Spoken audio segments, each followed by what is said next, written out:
नमस्कार दोस्तों, स्वागत है आपका सिविक लाइन्स में। आज हम क्लास 11 की एनसीईआरटी का चैप्टर 4 कार्यपालिका पर चर्चा करेंगे। हम इसमें जानेंगे कि कार्यपालिका का क्या कार्य है। सरकार के 3 अंग होते हैं, 3 अंग: विधायिका, कार्यपालिका और न्यायपालिका। विधायिका का क्या कार्य होता है, कार्यपालिका का क्या कार्य होता है, वहीं न्यायपालिका क्या करती है। जैसे विधायिका कानून बनाती है, कार्यपालिका उसे लागू करती है और न्यायपालिका कानून की व्याख्या करती है। इसमें सरकार के हम देखेंगे सरकार के 3 अंग ही क्यों होते हैं। सरकार के 3 अंग इसलिए होते हैं ताकि शक्ति का पृथक्करण हो सके, राजा तानाशाह न बने, नियंत्रण व संतुलन बना रहे, जवाबदेही हो सरकार की जनता के प्रति, स्वतंत्रता की रक्षा की जा सके। अब पहले आप देखेंगे कि ये 1778 में मॉन्टेस्क्यू ने एक सिद्धांत दिया, शक्ति पृथक्करण का सिद्धांत, द स्प्लिट ऑफ लॉज। उसमें उन्होंने बोला कि शक्तियों का बंटवारा समान रूप से होना चाहिए, जैसे कि राज्य की सारी शक्तियां किसी एक व्यक्ति के हाथ में ना होकर उनको समान रूप से बंटवारा होना चाहिए, ताकि समाज में समान रूप से सभी के साथ समान व्यवहार हो सके। ठीक है, राजा कोई नियंत्रण का तानाशाह ना बन सके। पहले क्या होता था कि पहले के राजा होता था,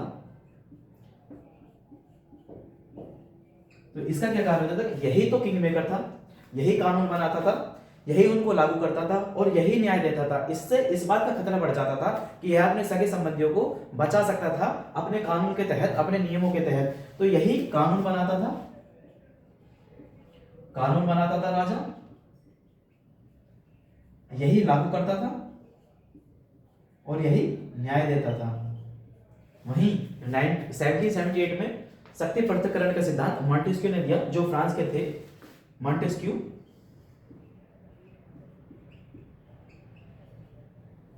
मॉन्टेस्क्यू का सिद्धांत।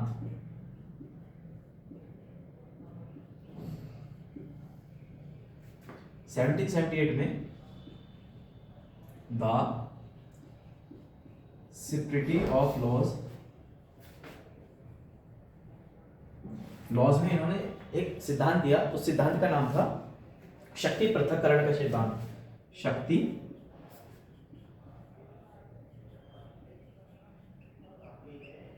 शक्ति पृथक्करण का सिद्धांत।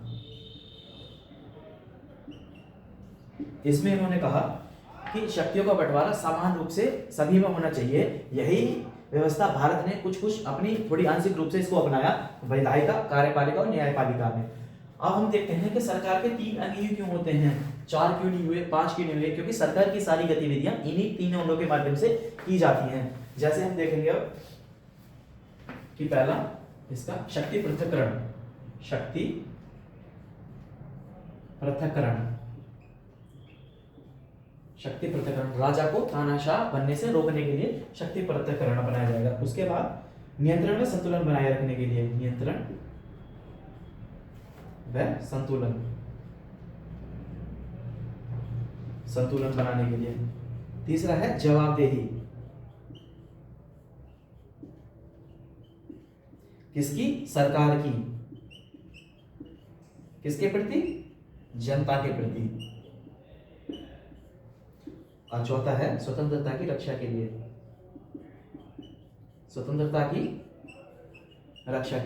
सरकार के 3 अंग हैं, विधायिका, कार्यपालिका और न्यायपालिका। ये 3 अंग ही क्यों होते हैं कि इन्हीं के माध्यम से सरकार की सारी गतिविधियां होती हैं।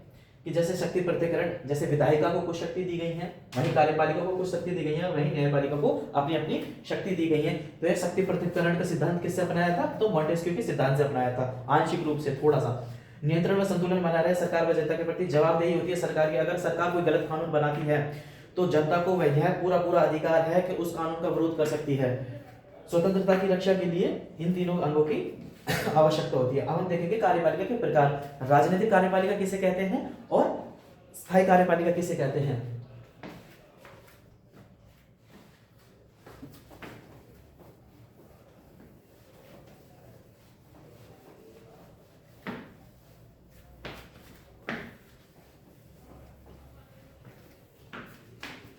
इसके प्रकार देखेंगे, कार्यपालिका के प्रकार। एक हो गया राजनीतिक कार्यपालिका,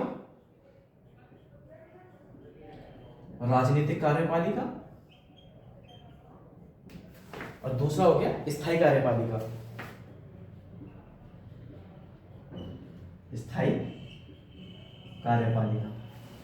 राजनीतिक कार्यपालिका और स्थायी कार्यपालिका में क्या फर्क होता है? इसमें जो होता है कि इसका चुनाव होता है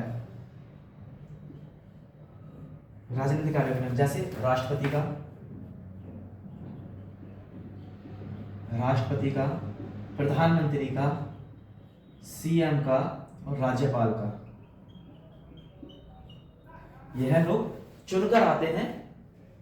कौन? राष्ट्रपति, प्रधानमंत्री, मुख्यमंत्री और राज्यपाल। ये अस्थायी होते हैं,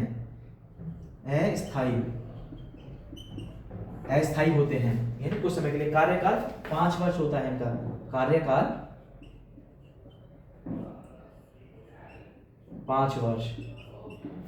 ये क्या करते हैं? नीति को लागू करते हैं, नीति बनाते हैं, कार्य नीति बनाना।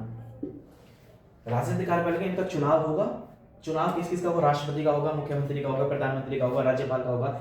ये अस्थायी होते हैं, कार्यकाल का 5 वर्ष का होता है और ये नीति बनाने का कार्य करते हैं। वहीं स्थायी कार्यपालिका पे आप आ जाएंगे। स्थायी कार्यपालिका पे आप देखेंगे कि वह लंबे समय तक सेवा में रहते हैं, जैसे IAS, IPS, IFS, ETC। यह इनका सेलेक्ट होते हैं, इनके एग्जाम के द्वारा इन्हें चुना जाता है, एग्जाम के द्वारा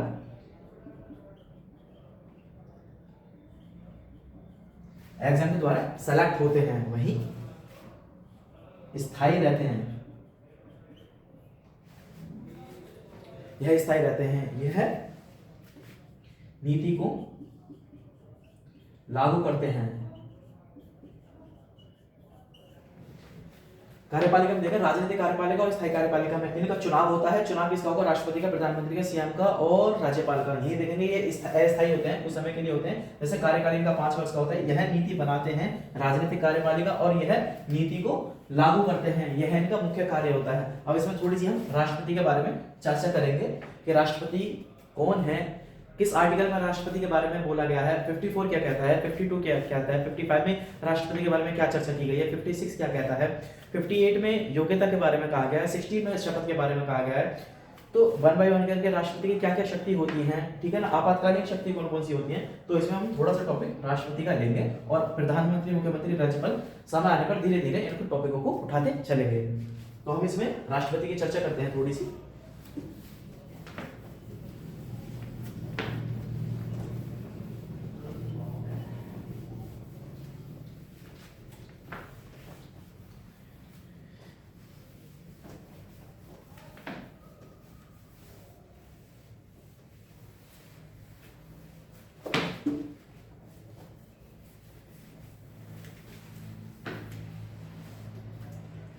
राष्ट्रपति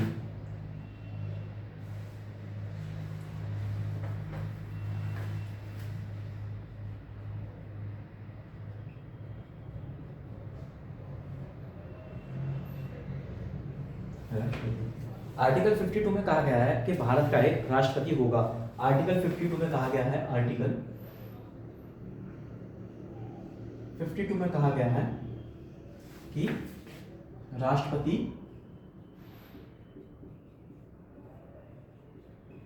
होगा। 54 में, आर्टिकल 54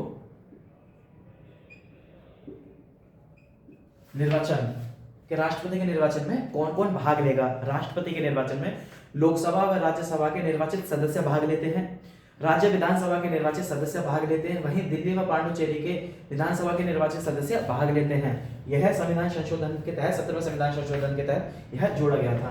तो निर्वाचन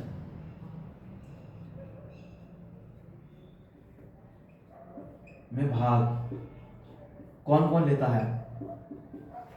पहला कि लोकसभा, संसद के लोकसभा और राज्यसभा के निर्वाचित सदस्य,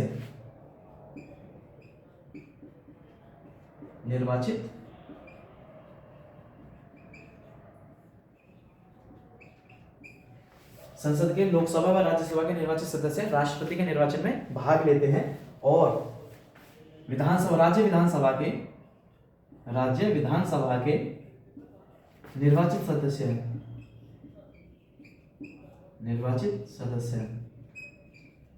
सदस्य भाग लेते हैं। और यह तीसरा प्रावधान 70वां संविधान संशोधन के तहत जोड़ा गया था, जो कि था दिल्ली व पांडिचेरी दिल्ली व पांडिचेरी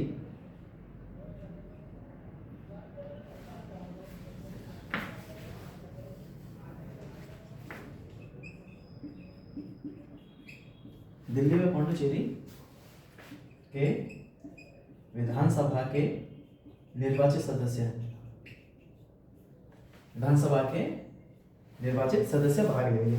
आर्टिकल 54 कहता है कि निर्वाचन में कौन कौन भाग लेगा? संसद के लोकसभा व राज्यसभा के निर्वाचित सदस्य, राज्य विधानसभा के निर्वाचित सदस्य, 70वें संविधान संशोधन के तहत दिल्ली व पांडिचेरी के विधानसभा के निर्वाचित सदस्य राष्ट्रपति के निर्वाचन में भाग लेंगे। राष्ट्रपति का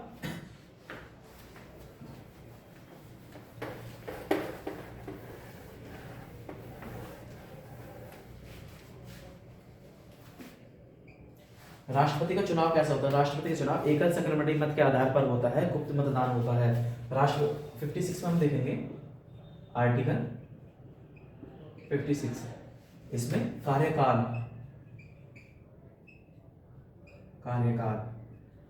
राष्ट्रपति का कार्यकाल कितना होता है? राष्ट्रपति का कार्यकाल पद ग्रहण करने की तारीख से 5 वर्ष माना जाएगा। पद ग्रहण की तारीख से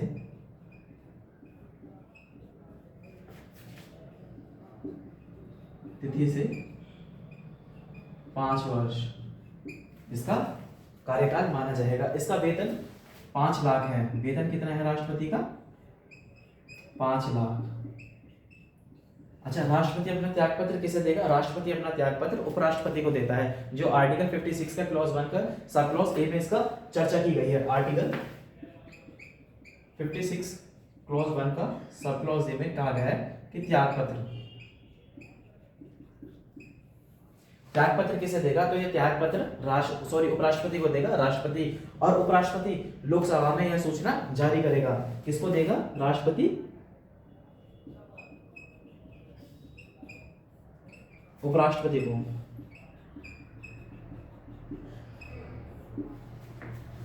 अपना त्यागपत्र आर्टिकल 56 का क्लॉज 1 सब क्लॉज ए के तहत अपना त्यागपत्र उपराष्ट्रपति को देगा। उपराष्ट्रपति यह लोकसभा में इसकी चर्चा करेगा। अब हम इसके देखते हैं कि इसको शपथ कौन दिलाता है?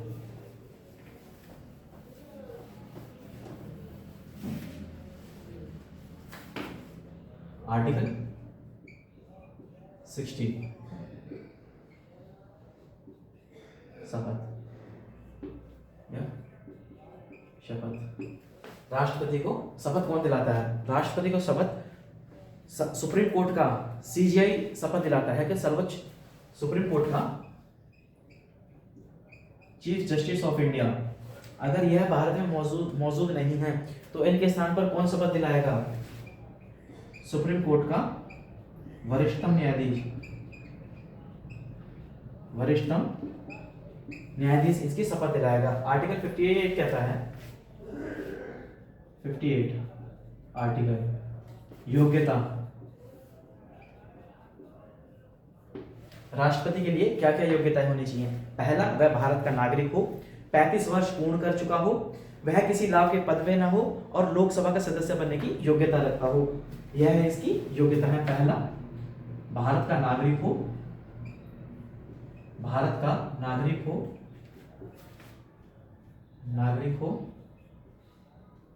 35 वर्ष पूर्ण कर चुका हो, लोकसभा का सदस्य बनने की योग्यता रखता हो। लोकसभा सदस्य बनने की योग्यता रखता हो और लाभ का पद ना हो। अब हम इसमें कुछ देखें, कुछ अपवाद है कि लाभ का पद कौन कौन सा नहीं माना जाएगा। जैसे राष्ट्रपति का पद लाभ का पद नहीं माना जाएगा, उपराष्ट्रपति का पद लाभ का पद नहीं माना जाएगा, राज्यपाल का पद लाभ का पद नहीं माना जाएगा और मंत्री का पद लाभ का पद नहीं माना जाएगा। तो अपवाद है, नोट, राष्ट्रपति उपराष्ट्रपति, मंत्री व राज्यपाल। यह लाभ के पद नहीं माने जाएंगे। यह लाभ का पद धारण न करता हो, लोकसभा के सदस्य बनने की योग्यता रखता हो, 35 वर्ष पूर्ण कर चुका हो और भारत का नागरिक हो, और यह लाभ का पद राष्ट्रपति का पद, उपराष्ट्रपति का पद, मंत्री और राज्यपाल का पद, यह लाभ का पद नहीं माने जाएंगे। अब इसमें हम देखेंगे कि इसका स्पष्टीकरण कहा गया है योग्यता में, इसके आधार पर कि राष्ट्रपति के लिए कौन कौन खड़ा हो सकता है, उसके लिए क्या क्या अर्हताएं हैं। जैसे कि प्रस्तावक कितने होने चाहिए, 50 होने चाहिए। समर्थक कितने होने चाहिए, 50 होने चाहिए। जमानत राशि कितनी होनी चाहिए, 15,000 रुपए होनी चाहिए। पहले कितनी थी, यह 25,000 थी। SC/ST के लिए कितनी है, 5,000 है। 1977 में यह कितनी थी, यह 10 थी। यानी कि इसका थोड़ा सा हम विस्तार से इसकी चर्चा करेंगे कि इसका स्पष्टीकरण क्या कहता है कि ये तो योग्यता होनी चाहिए, और साथ में इसका हम देखेंगे स्पष्टीकरण।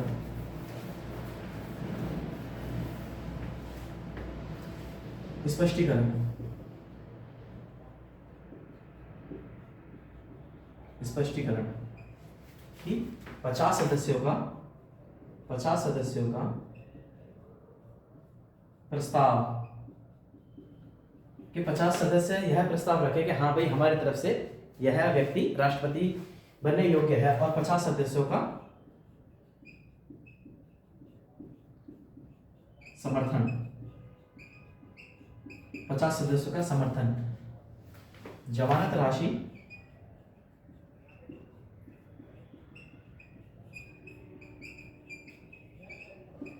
25,000 थी पूर्व में, वर्तमान में कितनी है, 15,000 है वर्तमान में। यह जमानत राशि किन लोगों के लिए है, SC और ST के लिए 5,000 है। SC और ST के लिए 5,000 रुपए है। पहले ये जो 50 सदस्यों का प्रस्तावक और 50 सदस्यों का समर्थन थी, 1997 में यह 10-10 थी, जिसे बढ़ाकर अब 50-50 कर दिया गया है। यह राष्ट्रपति की योग्यता हो गई। अब हम देखेंगे कि राष्ट्रपति पर महाभियोग, आर्टिकल 61 में महाभियोग किस आधार पर लगाया जाता है, संविधान का उल्लंघन होने पर राष्ट्रपति पर महाभियोग लगाया जाता है। संसद के किसी भी सदन में, लोकसभा या राज्यसभा, किसी भी सदन में राष्ट्रपति पर महाभियोग की प्रक्रिया चलाई जा सकती है। संविधान का उल्लंघन होने पर राज्यसभा व लोकसभा दोनों में से किसी पर भी यह प्रक्रिया चलाई जा सकती है। अब इसमें हम राष्ट्रपति की शक्तियां देखेंगे।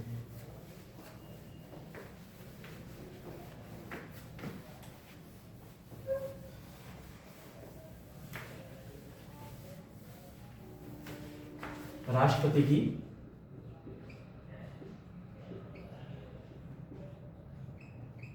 शक्तियां कि भारतीय संविधान में राष्ट्रपति को कुछ शक्ति दी गई है, जैसे कार्यपालिका शक्ति, विधायी शक्ति, न्यायिक शक्ति, आपातकालीन शक्ति। कार्यपालिका शक्ति में हम देखेंगे कि कार्यपालिका शक्ति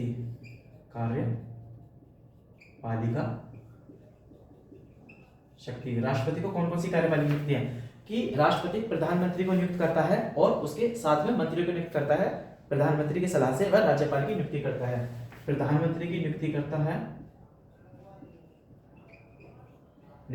है, मंत्रियों की करता है। PM की सलाह पर कौन करेगा, राष्ट्रपति करेगा, और साथ में राज्यपाल की नियुक्ति करता है। राज्यपाल की नियुक्ति कौन करता है, राष्ट्रपति करता है। विधायी शक्ति हम इसमें देखेंगे। विधायी शक्ति में क्या है कि संसद का सत्र बुलाता है राष्ट्रपति, संसद के सत्र को आहूत करता है राष्ट्रपति, और संसद के सत्र को विघटन करता है राष्ट्रपति। संसद का सत्र बुलाना व स्थगित करना। संसद का सत्र बुलाता है राष्ट्रपति और स्थगित करता है राष्ट्रपति। विधेयकों पर हस्ताक्षर करता है राष्ट्रपति। विधेयक पर हस्ताक्षर करता है जब कोई कानून लोकसभा या राज्यसभा में बनकर आता है, या लोकसभा से पारित हुआ, राज्यसभा से पारित हुआ, उसके पश्चात जो राष्ट्रपति के लिए हस्ताक्षर के बाद आता है, जब राष्ट्रपति हस्ताक्षर करता है तो वह विधेयक कानून बन जाता है। अध्यादेश जारी करने की शक्ति, अध्यादेश जारी करने की शक्ति आर्टिकल 123। राष्ट्रपति अध्यादेश जारी कर सकता है आर्टिकल 123 के तहत। जब संसद सत्र में ना हो तो राष्ट्रपति अध्यादेश जारी कर सकता है। वही हम इसके देखेंगे कि न्यायिक शक्ति, राष्ट्रपति की न्यायिक शक्ति, राष्ट्रपति क्षमा, दया, माफी देता है आर्टिकल 72 के तहत। जैसे क्षमा, दया करना, माफी देना, यह किस आर्टिकल के तहत देता है? 72 के तहत राष्ट्रपति, ये इसको न्यायिक शक्ति भी दी गई है। वहीं राष्ट्रपति को आपातकालीन शक्ति दी गई है। आपातकालीन शक्ति में आर्टिकल 352, 356 एंड 360। 352 में राष्ट्रीय आपातकाल और 356 में राष्ट्रपति शासन और 360 में वित्तीय आपातकाल की चर्चा की गई है। अब राष्ट्रपति की आपातकालीन शक्ति हम देखेंगे।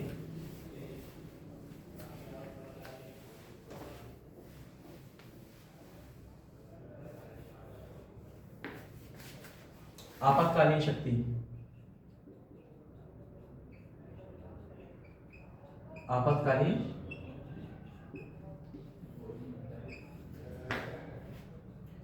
352, 356 एंड 360।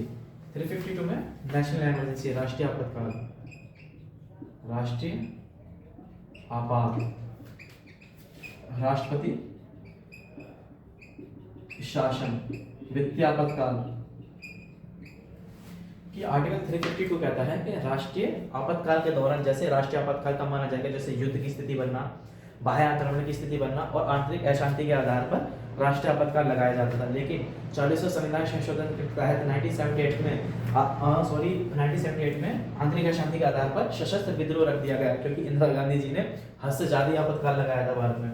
राष्ट्रपति शासन तब लगता है कि चुनाव आयोग यह घोषणा कर दे कि किसी राज्य में चुनाव स्वतंत्र व निष्पक्ष नहीं कराए जा सकते, वहां पे स्वतः राष्ट्रपति शासन लग जाता है। या एक से राज्य यह घोषणा कर दे कि हमारे देश के लिए या हमारे राज्य में स्वतंत्र व निष्पक्ष तरीके से राज्य कानून नहीं चला सकता, तो भी ये राष्ट्रपति शासन लग जाएगा। वही वित्तीय आपातकाल लगता है 360 में। ठीक है, तो राष्ट्रीय आपातकाल यह लगता है युद्ध, बाह्य आक्रमण और आंतरिक अशांति के आधार पर। लेकिन आंतरिक अशांति 44वां संविधान संशोधन 1978 में 44वां संविधान संशोधन के तहत सशस्त्र